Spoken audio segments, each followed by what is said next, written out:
June 17th. The sun is setting somewhere over there, but you can't see it because we're in thick fog. We're talking maybe 100 feet. This is also my 30th day at sea, and it's most likely my very last day on the North Atlantic for this passage, because we're about 50 miles away from Charlottetown Bay, and once I turn into that, really I'm not in the North Atlantic anymore. I go through Charlottetown Bay into the Canso Strait, through the locks, and then I'm in the Northumberland Straits, and from there Prince Edward Island is right on my starboard side, and I should be there about 2 days from now. So all in all, it's been quite a voyage, and this particular passage has been really eventful and really quite a challenge. It's I believe one of the top 5 most challenging passages you can make in a small sailboat, especially that is non-stop, because several people make this passage from the Caribbean up to New England or Canada, but they do so stopping in Bermuda, stopping at several ports along the way. But to do it non-stop without an inboard engine, it's quite challenging. Anyway, on that note, it's as I said, most likely my last night on the North Atlantic.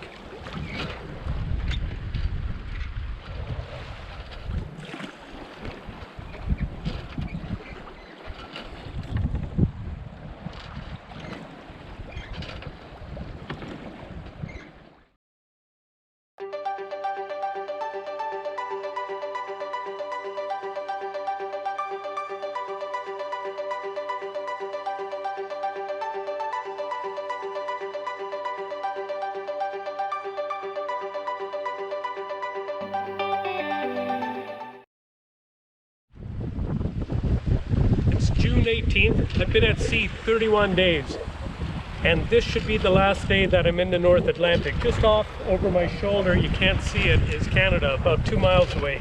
It's the rugged shoreline of Nova Scotia.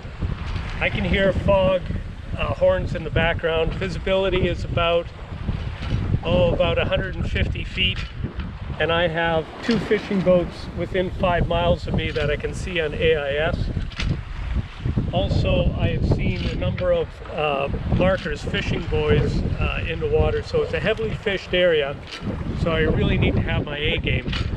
It's almost 7 in the morning, but at 5 o'clock I was up changing the sail pattern. I've stowed the mainsail because we were going quite fast.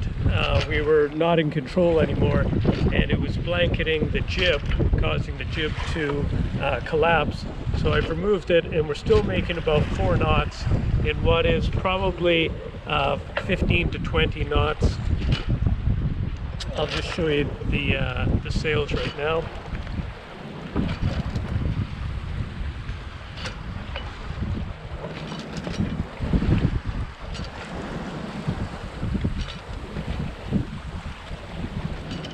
Take a little look around.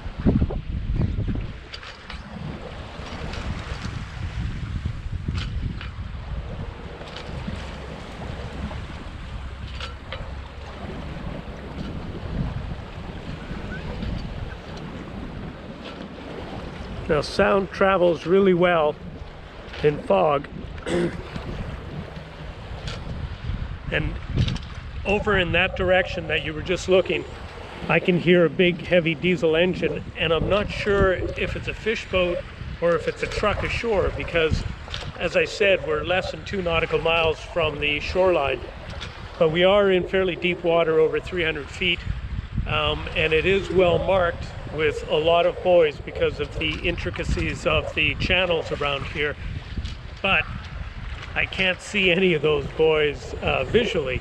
I can see them on the chart, but I can hear the fog horns from the ones that are activated with fog horns. That's quite a It'll be quite a challenging entrance into what is Charlottetown Bay, and from Charlottetown Bay I proceed to the Canso Strait, and when I get to the end of the Canso Strait there's a lock. I go through that canal and then I am in St. George's Bay.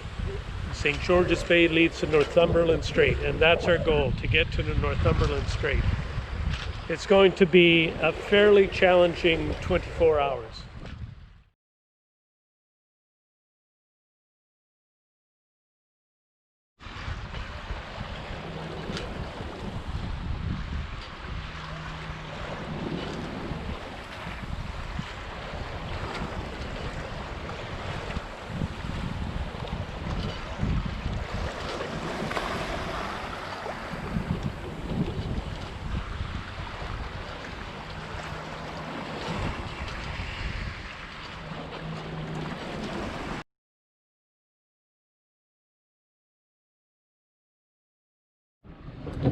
Okay, here's a little navigation update for us. So this just shows you the big picture where I started down here in the Caribbean, up around Bermuda, and now up to Nova Scotia. So let's just make it a little bit bigger so we can see what's going on here. So I'm now proceeding up to this point here, and then I'll be entering Charlottetown Bay, or Charlottetown Bay, proceeding through this narrow channel, and there are locks right here, and then proceeding out into Northumberland Strait and to the city of Charlottetown. Okay, and we'll just take a quick look at what the dangers are right here. So it's quite a rugged coastline, but it does have a lot of marks on it, a lot of buoys, because it's the entrance to a traffic separation scheme.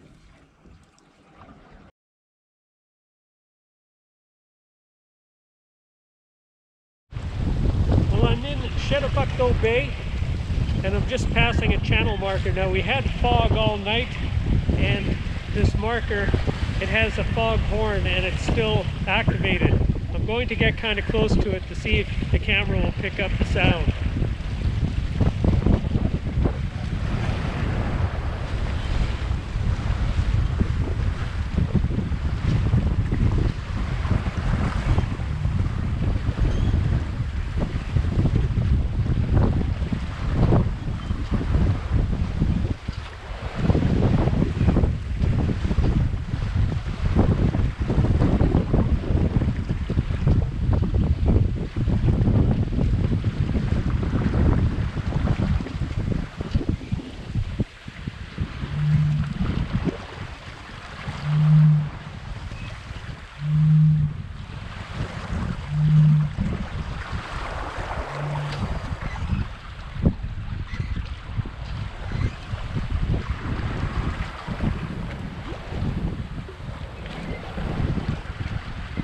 Well, I could hear it. I don't know if the camera can pick it up.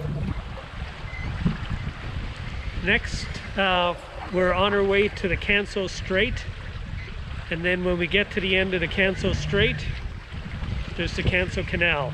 And the Canso Canal connects more or less the Atlantic Ocean, which is now behind me. I'm no longer in the Atlantic Ocean, with the Northumberland Strait.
The next morning, as I exit St. George's Bay and enter the Northumberland Strait, the last body of water I must cross to get home, I'm greeted with a strong wind warning.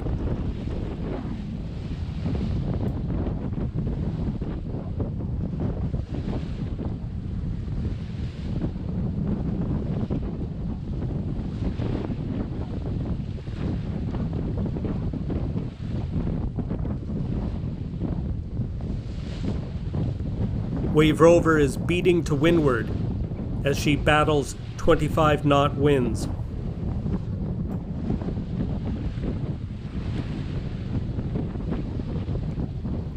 She is flying a reefed jib and a triple reefed main.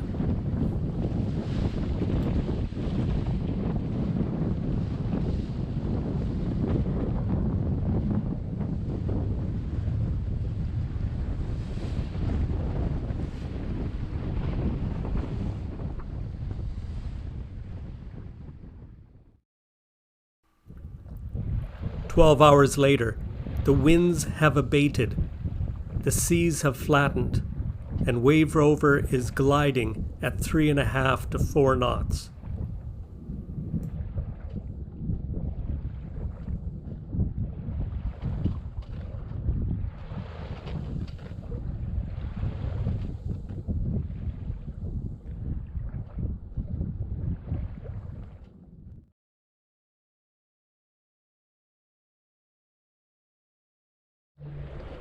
It's June 19th, and the sun is setting on what is the last day of this passage, my 33rd day at sea. And you can see just over my shoulder here, that's the beautiful province of Prince Edward Island. And you probably can't see it, but that's a red buoy, November 8. It's the beginning of the channel to Charlottetown, the capital of Prince Edward Island. So today marks the end of the passage, but not the end of the voyage, because I don't actually live in Charlottetown. I live in Summerside, which is about a 1 or 2 day passage from here. But Customs is only doing clearances now in Charlottetown, so I'm stopping here. And as well, the health authority wants to give me just a quick going over before they grant me an exemption to the 2-week isolation period due to COVID-19. So everything's going pretty well. We started off the day with a strong wind warning and very, very choppy seas, and it was difficult to make headway in it. But now, as you can see, the water is like glass. It is totally smooth.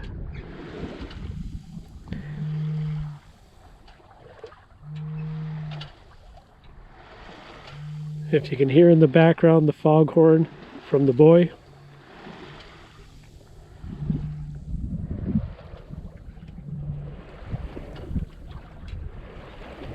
So the voyage feels like it's over, but it's not quite.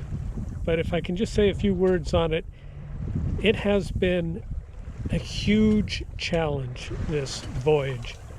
And this passage in particular has been very challenging. But don't take that the wrong way. I've enjoyed every single bit of it. I've found it enriching and life-affirming to engage in an adventure just like this. So without saying any more, I'm just going to enjoy this last sunset before I tie up.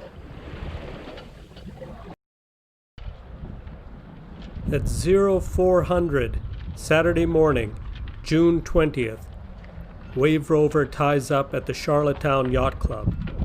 It'll be another 6 hours before I can go ashore, as I have to wait for Canada Border Security to clear Wave Rover.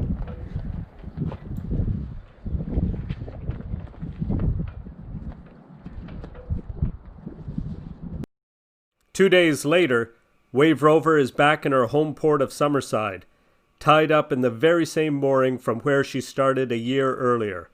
Only now, she has traveled 7,800 nautical miles over the North Atlantic, crossing the ocean twice, and spending 105 days on the high seas.